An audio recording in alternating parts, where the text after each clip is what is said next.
Chers amis républicains, ce 4 septembre, après avoir défilé à Paris avec des milliers de résistants et de souverainistes et de patriotes contre le pass sanitaire, je me suis rendue à Vincennes assister au débat des jeunes républicains. Je tiens à féliciter les organisateurs de ce bel événement qui a réuni près de 2000 jeunes, dont beaucoup d'étudiants adhérents à l'UNI. Bravo à toutes et à tous. La droite républicaine semble avoir retrouvé ses couleurs et je m'en réjouis. J'ai pu ainsi échanger avec de nombreux parlementaires et de candidats à la primaire de la droite républicaine. J'ai eu aussi l'occasion, donc ce dimanche, de parler à Gérard Larcher, président du Sénat, et je l'ai pressé d'organiser la destitution d'Emmanuel Macron, tant le déclin de la France s'accroît de jour en jour. Oui, je l'ai fait et je lui ai dit. Prions tous ensemble pour qu'il m'entende. J'ai ainsi découvert le projet de la droite républicaine et ses 30 propositions, tout aussi pertinentes les unes que les autres. Elles me conviennent à 85% en tant que présidente des souverainistes, car il manque à ce beau projet la reconnaissance constitutionnelle des racines chrétiennes de la France, une attention soutenue aux principes de solidarité et de subsidiarité, et puis des solutions concrètes visant à bouter hors de France le terrorisme islamique. Le triptyque libérer, rassembler, protéger me semble parfaitement adapté à la crise profonde que nous traversons. La crise que nous traversons, rappelons-le, est d'abord spirituelle et par conséquent, elle ne peut déboucher que sur une crise économique, que sur une crise identitaire, que sur une crise morale et culturelle. Il ne manque enfin à ce programme qu'une autorité souveraine, qu'une personnalité charismatique, qu'une leader déterminée pour la défendre, pour le défendre, pour l'expliquer et pour le porter auprès des Français et des Françaises. Moi seule, en tant que présidente des souverainistes et adhérente aux Républicains, je dirais, peut le faire. J'en ai la capacité, j'en ai la détermination et j'en ai l'expertise. Une primaire à droite serait donc une faute politique et stratégique. Je l'ai dit à Jean Leonetti, quel intérêt de voir s'étriper des candidats de droite qui sont en fait des clones. Qu'est-ce qui distingue Pécresse, Ciotti, Barnier, Bertrand, Juvin? Strictement rien. Ce sont toutes et tous des technocrates, des grands élus qui se sont pliés sans broncher aux abus de l'état d'urgence sanitaire et de la dictature sanitaire. Deux d'ailleurs ne sont pas adhérents au Parti des Républicains, Mme Pécresse et M. Bertrand. Tous portent le masque depuis 18 mois, certains sont vaccinés contre le Covid et la plupart défendent la légitimité du pass sanitaire, ce qui n'est pas mon cas. Je suis d'ailleurs incapable de dire quant à moi, en tant que souverainiste de droite, ce qu'est le pécressisme, ce qu'est le ciotisme, ce qu'est le juvénisme, ce qu'est le barnierisme. Les candidats à la primaire de la droite républicaine sont d'abord des égaux, et uniquement des égaux. Et cette primaire de la droite, si elle est organisée, sera donc une guerre d'égaux. Cette primaire de la droite est donc un piège politique et une machine à perdre. Les candidats à la primaire de la droite républicaine ne défendent pas une vision de la France, une vision de la République. Ils défendent leur patronyme et uniquement leur patronyme. Quant à Xavier Bertrand, nous le savons toutes et tous, c'est un franc-maçon qui défend avant toute chose les intérêts de sa loge maçonnique qui financera très certainement sa campagne électorale. Je ne parle même pas de Zemmour, comment un polémiste d'origine algérienne qui n'a aucune expérience politique et qui nie les racines chrétiennes de la France peut imaginer avoir un destin national. Quelle imposture, quel imposteur. Dehors Zemmour. Je me considère quant à moi la candidate naturelle de la droite républicaine et je dirais même, si M. Bayrou et Mme Le Pen m'entendent, je suis la candidate naturelle de la droite dans son ensemble, du centre droit à la droite nationaliste, car je veux rassembler toute ma famille politique, mais surtout tous les Français et toutes les Françaises autour du souverainisme. Il y a des souverainismes talentueux dans tous les partis de gauche et dans tous les partis de droite, dans tous les partis politiques. Ils ont leur place dans mon futur gouvernement d'union nationale et paritaire. Moi seul peux les fédérer et peux les rassembler, car moi seul incarne la droiture, moi seul incarne l'éthique, moi seul incarne, je dirais, une certaine dynamique, moi seul incarne l'expertise politique dont la France a besoin. Je ne défends pas le sériganisme, ce qui serait parfaitement ridicule.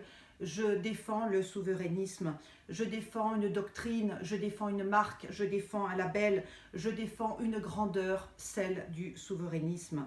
J'en suis l'héritière naturelle, même si je sais que d'autres avant moi, bien plus illustres que moi, ont porté ce mouvement des souverainistes. Charles de Gaulle fut un grand souverainiste. Philippe de Villiers, Charles Pasqua et Jean-Pierre Chevènement sont de grands souverainistes.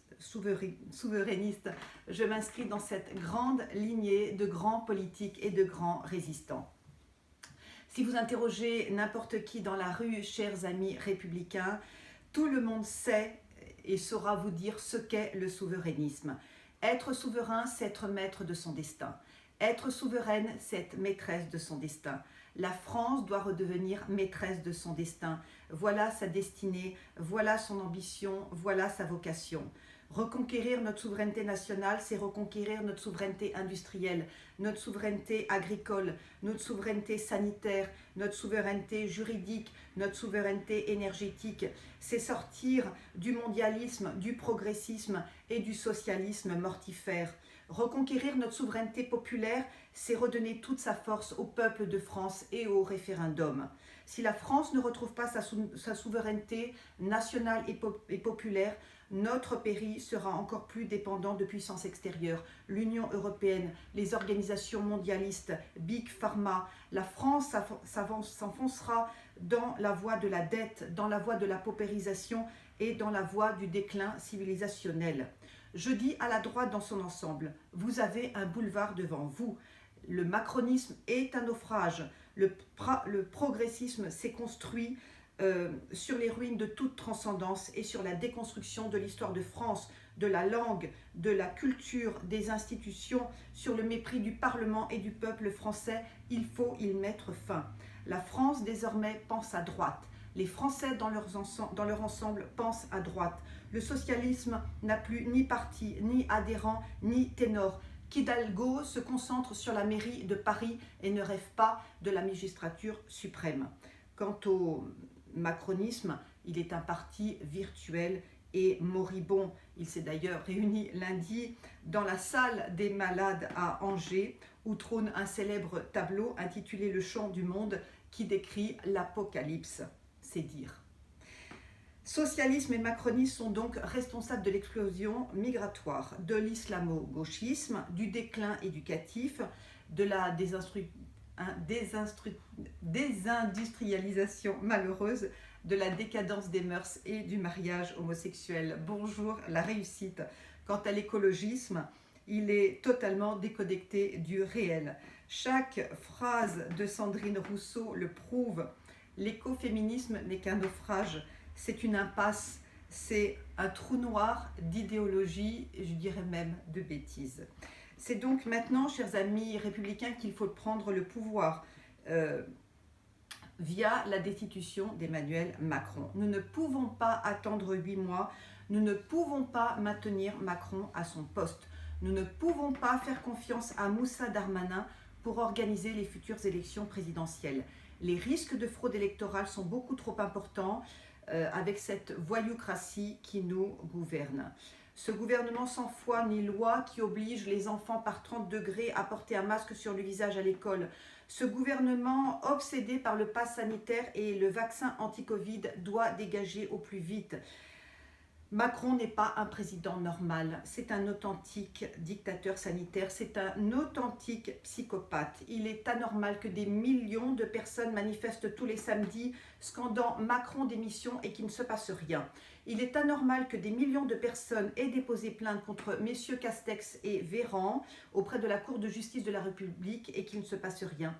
Il est anormal que des millions de personnes soient menacées de perdre leur travail et leur rémunération ce 15 septembre prochain parce qu'elle refuse de se faire vacciner contre le Covid, qui est un vaccin expérimental, toxique et mortifère, et que les syndicats ne bougent pas. La passivité des institutions et des parlementaires face au maintien de l'état d'urgence sanitaire est parfaitement indigne. L'aveuglement des parents qui masquent leurs enfants chaque matin et les confient à une institution scolaire qui n'a strictement rien à voir avec l'école de la République que j'ai connue, moi qui viens de l'école publique, est indigne. Si la droite a encore de l'honneur, si la droite a encore de la niaque, si la droite a encore de la lucidité, elle doit lancer urgemment la procédure de destitution d'Emmanuel Macron. On ne laisse pas un psychopathe gouverner la France, sixième puissance mondiale. On ne laisse pas un psychopathe diriger le Conseil de l'Union européenne le 1er janvier prochain. On l'arrête avant qu'il ne contamine toute l'Europe par son autoritarisme, son machiavélisme et sa folie vaccinale. N'oublions jamais que l'hygiénisme obsessionnel est la marque de la bête, est la marque des dictateurs sanitaires, est la marque des génocidaires. Tout raser, tout déconstruire, voilà leur credo diabolique et luciférien. Je dis aux Républicains, vous avez gagné de belles villes, de beaux départements, de belles régions lors des récentes élections régionales et départementales. Mais vous avez perdu Paris, vous avez perdu Marseille, vous avez perdu Lyon, vous avez perdu Bordeaux et Grenoble qui ont été abandonnés aux socialistes et aux écologistes.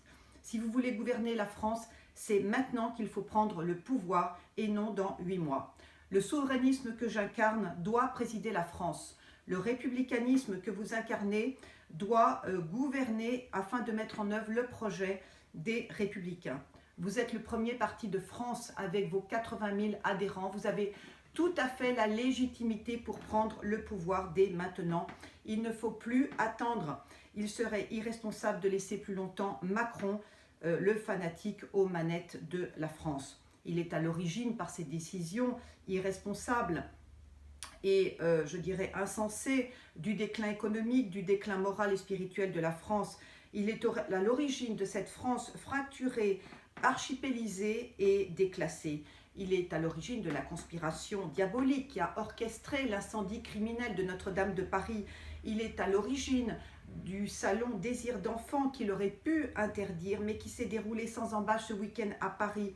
Une foire commerciale dans laquelle des cliniques étrangères, en particulier ukrainiennes, vendaient en toute décontraction les mérites de la GPA et des mères porteuses. Pour M. Macron, un ovocyte peut être acheté sur catalogue, un ventre de femme peut être loué à un couple homosexuel, 2 hommes unis par les liens du mariage peuvent acheter un bébé. Voilà, il est donc urgent qu'ils partent. Merci, chers amis républicains, de m'écouter et de prendre les décisions qui s'imposent. Si vous voulez gouverner au plus vite la France, sachez, en tant que présidente des souverainistes, que je vous estime et que je vous apprécie.